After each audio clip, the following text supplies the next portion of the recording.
right, we are family physicians. We're the answer to America's health. We are the one person responsible for the whole patient over a comprehensive, long-term relationship based on trust. That's not a lot to carry on our shoulders. And we have to also run Ironman marathons and raise 5 children. And, you know, I don't know why they need a task force to find out what it is that's burning us out. One great gift of being a family physician is that once in a while a patient comes and they're describing their problem and it's like, yeah, me too. But now, instead of staying up all night trying to figure out the answer, you have to give the answer. You have to tell the patient the answer. And so we're going to talk about the answer that came to me as I was trying to help this other patient who was having this, she was a mom, trying to juggle everything, be in 2 places at once, and feeling like she wasn't doing anything well at all. So we're going to talk about what answer I gave to her. And maybe, hopefully, you'll be able to take 1 or 2 things back with you to your office to help you not feel so burnt out every day. I want to start by thanking my spirit guide, Dr. Mike Lee, who is at Orange County. He's the champion of preventing burnout, for giving me the courage to read Brené Brown and Daring Greatly. Is anyone else familiar with that? I highly recommend it. Today, the New York Times published an article on physician suicide. Did anyone read that article yet today? It was addressing the recent residents who committed suicide earlier this month. And reading that article, I thought, oh, how timely, since I'm giving this talk today. And it gave me a grain of truth that I think we all should recognize first before we move on. Many of us in this room have had suicidal thoughts. More of us in this room have a history of dysthymia or adjustment disorder. And everyone in this room is an overachiever with an inescapable sense of inadequacy. So I want you to look at someone at your table. The article gave 3 magic words. And I'm going to teach those 3 magic words to you, and you're going to say them to someone at your table. Okay? Magic words, everyone knows magic words. Okay, here it is. Repeat after me. Look into their eyes and repeat after me. Dude, me too. Me too.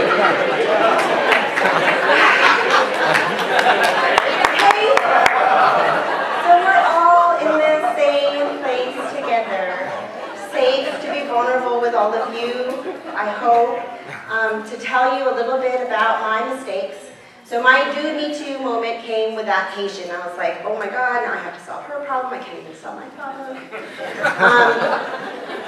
And it came back to me. I was sitting in freshman year physics class. 17 years old, I sit near the front. The wall of sliding chalkboard panels in the front. My professor was round. He was round everywhere, poof of white hair, round. And he would fill all chalkboards with the lesson. But on this day, he didn't use the chalkboard. He had a glass jar and a pile of rocks and sand. And he said, the laws of physics demand that there's only one way to put everything into your jar. If you haphazardly, without thought to the relative weight of your items, just fill the jar. Or worse, put sand in first and try to fill the jar. You will find, it seems, that there isn't enough room for everything. And isn't that what burnout is like? Looking at this full jar and realizing the most important things in your life don't fit. But they can if you don't treat everything the same. So we're going to figure out what are the big rocks in our life, and we're going to do this little science experiment together. I don't know what law of physics it is. I don't know what the name of it is. I'm sure it's named after some scientist in France or something. Okay. So what are the big rocks? The big rocks are the indivisible elements of you. Strip away your titles, strip away your responsibilities, your labels. Who are you? The day after the apocalypse, who are you? What are the indivisible elements of you? That goes in there first. So for me, I would say social justice, a life of service, relationships, right? That's why I chose family medicine, was for the relationship part of it. That's what I enjoy the most.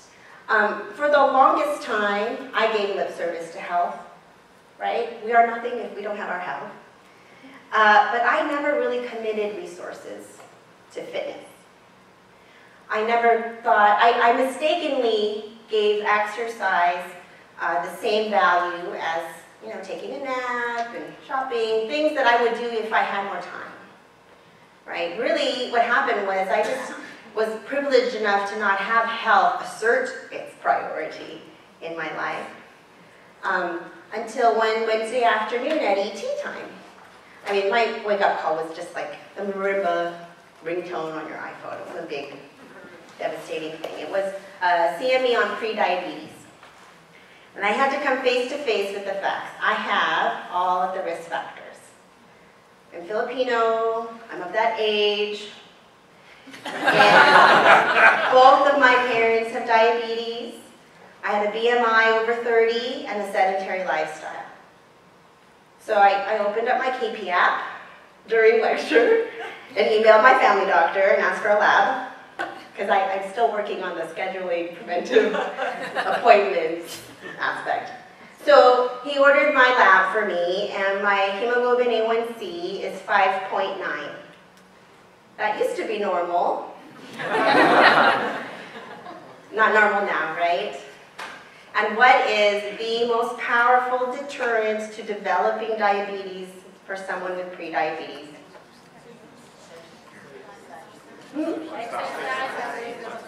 Yeah. So luckily there's an app for that too.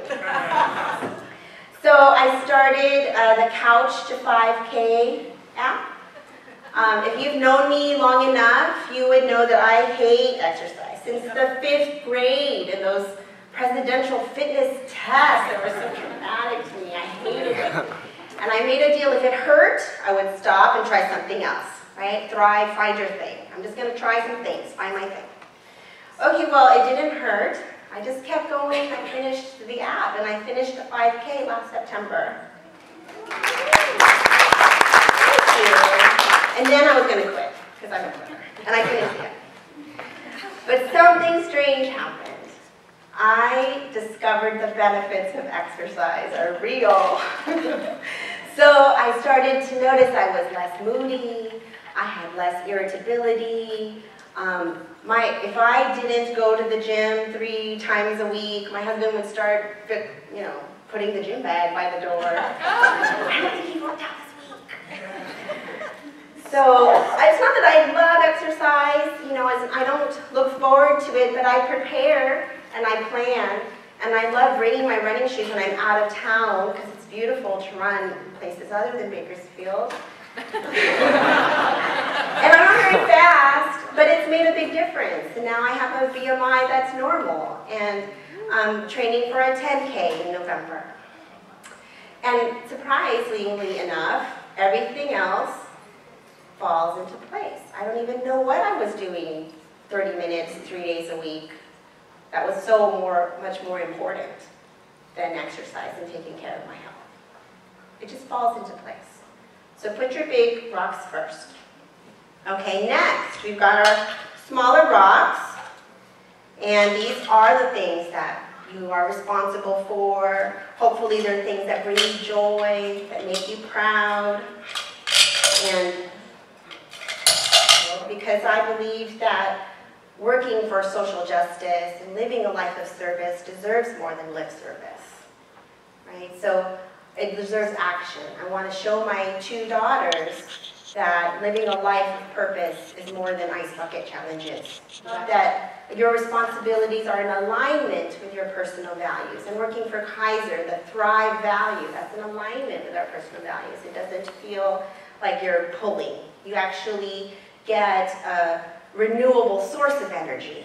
There's synergy there, and you build energy by choosing these activities. But like any great collection, this collection needs thoughtful and continuous curating. You don't want to become a hoarder and find yourself on those reality TV shows. You want to acknowledge that you are passing through stages of life like anyone else. So whether you are the primary caregiver of your children or now becoming the primary caregiver of your parents, there are certain priorities in life that are more important than others depending on where you are in life's journey. Your career trajectory will change depending on the context of your life.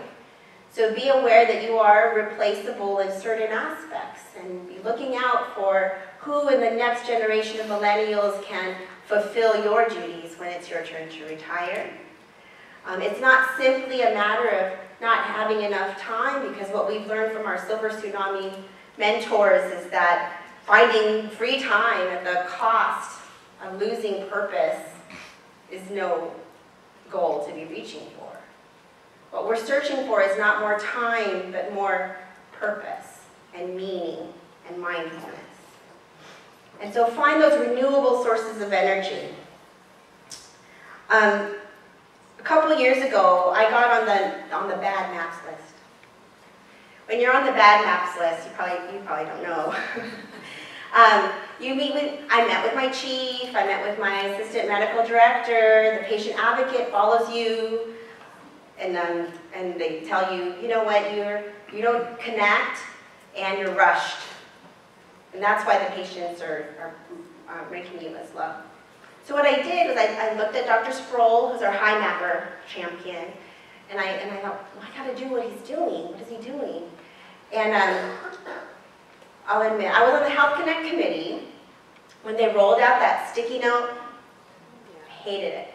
I thought, why would, if something is relevant enough for me to put in the chart, why wouldn't I put it in the progress note? Why do I need some other place for irrelevant material? And Dr. Sproul and Dr. Hudson in Bakersfield love the sticky note. I'm like, what? It's for irrelevant information.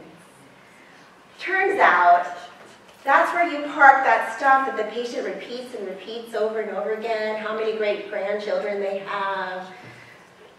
I was editing that out in my drive to find the diagnosis and the treatment plan. I was editing out the irrelevant stuff. But to the patient, that was the relevant stuff. And that was the 4 habits stuff, too. So now that I started parking all that stuff in the sticky note, I have an icebreaker opener. I have the best doorknob moments now. The doorknob moments are, oh, whatever, what, was your great-grandson born? Yes, his name was Simon, he was born on my birthday. That happened last week with this chronic pain patient. I didn't help her pain until that moment when she smiled and told me about her great-grandson. So the maps and working towards the maps, I figured out that building rapport and maintaining relationships wasn't just for the patient. It was for me too, right? To find that meaning, to find those magical moments, those human connection moments was for me. Not just for the patient, not just for my maps either. Right? I don't want, when I'm dead, at my memorial, none of you ought to be saying she had great maps and she kept a clean in basket. That's not what I want you to say about me. It's not important. But don't tell my chief. Okay. The dirt. Any rock collection has dirt. We will call our dirt the in basket. Okay. So, not everything in the in basket is equal either. Okay, some of it is dust in the wind, Some of it you just let go, right? Co-signing, bulk labs from complete care.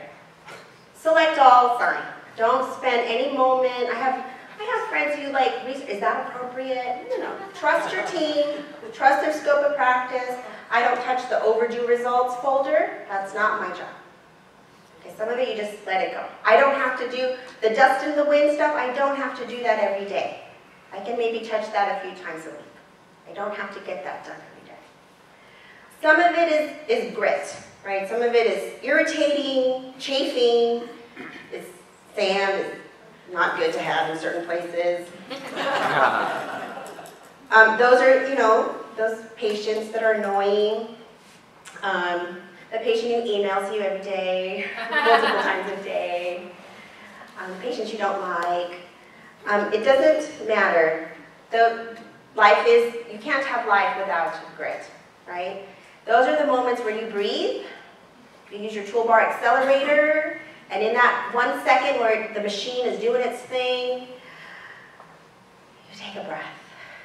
There's nothing more life-giving that you can be doing while your toolbar accelerator is doing its thing. Just take a breath. A deep one, a real one, in the moment breath. That's what that toolbar accelerator is for me. I don't think it's faster. I mean, it goes through the clicks about as fast as I can do the clicks. But at least I'm not the one doing the clicks. I let the machine go and I take my breath off. Okay? But some of the dirt is more like soil. It's life-giving and essential. Those are patient messages, patient touches, refills, results management. Those are every time you return a patient message, every time you manage their results, every time you refill their prescription, you are fulfilling a promise to them. You are building trust. You are saying, I am here for you. I am protecting you. I am healing with you. So not everything in the in-basket is irritating and chafing. Some of it is what you came into medicine to do, which is to protect patients, make a difference, heal, and bond, and create relationships. And those messages come first. I will do patient messages in between patients, refills in between. That's the sacred work of our job. And look, it all fits. I think the source of burnout is mostly because we are overachievers and we want to excel and be and do the very best to care for our patients. And our whole career has benefited from that trait. And we've been climbing and climbing and climbing, but we're here now. This is what you've been fighting to get to. You're here now. And does anyone remember the Price is Right game with the little mountain climber that goes up? What happens when he goes over past the price? Don't let yourself fall off. You're here now. Stop climbing. Look around. Who's here with you? Enjoy the view. Do today's work today, and then do tomorrow's work tomorrow. Right? If you're feeling like you have to do in-basket instead of maintaining the relationships of the people that you care about, aren't you just pouring sand in your jar? The people you care about come before in-basket. It'll still be there tomorrow. And I also think that work-life balance means that we need more life in our work. We all know that we can't bring work home, but we can bring some life into our work. I tried an experiment where I put a family photo in my exam room. Those are other bonding moments. Patients love that. I didn't know how much they'd love that, seeing a picture of my family. And I would much rather talk about my family than whatever doorknob moment they had in mind. So whatever it is, if you're rooting for, whatever team you root for, put a little bumper sticker of it. Whatever you can talk forever. If you want to post your best golf score, whatever it is that you can talk about with anyone, any stranger, any day, post a little thing there. some patient will pick up on it and see you as a human being and acknowledge you as a person. As the first doctor in my family and the first person to go to college in the United States in my family, I could never have thought what the daily work of a doctor is. But it is such a privilege to work with all of you. Thank you for your attention and continue to do the hard work. But find those personal moments of connection. You've earned it, you deserve it, you come naturally to it. Don't fight your nature. Thank you.